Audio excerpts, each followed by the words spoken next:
Татарами почему-то некоторые, потому что называются, потому что это такое имя у этих народов. Но что самое интересное, в дореволюционных российских книжках до революции 17 года татарами называли вообще всех тюрков Российской империи. Были татары, значит, сибирские, астраханские, естественно, волжские, казанские, азербайджанские, тоже татары. Татары среднеазиатские, вот все казахи, они тоже татарами назывались во многих книжках.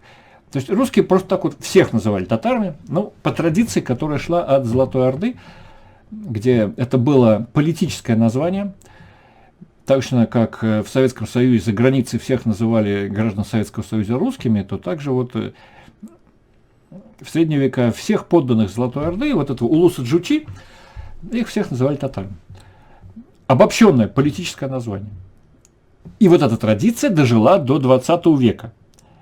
В Советском Союзе от этого отказались, но тем не менее, еще когда я был студентом, нас учили, что были татары сибирские, казанские, астраханские.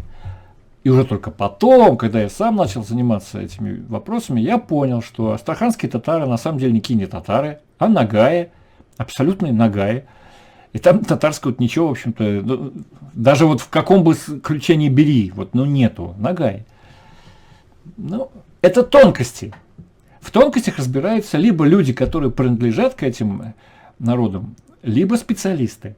А массовое сознание, оно стремится все упрощать. Почему для американцев очень трудно разбираться, кто там в этой России, как они там.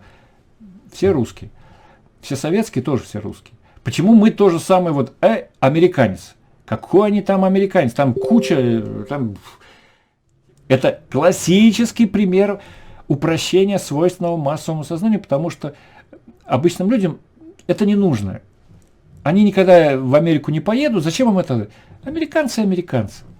Общий такой вот ярлык повесил, и все.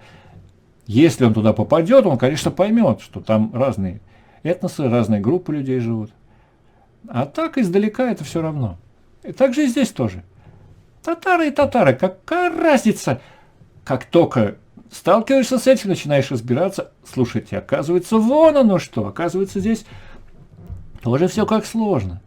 Оказывается, здесь какая пестрота цветущая. Вот так вот.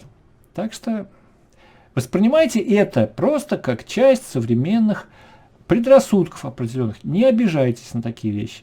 Если это говорится без злого умысла, то человек просто может не знать, или, может быть, это ему не очень важно.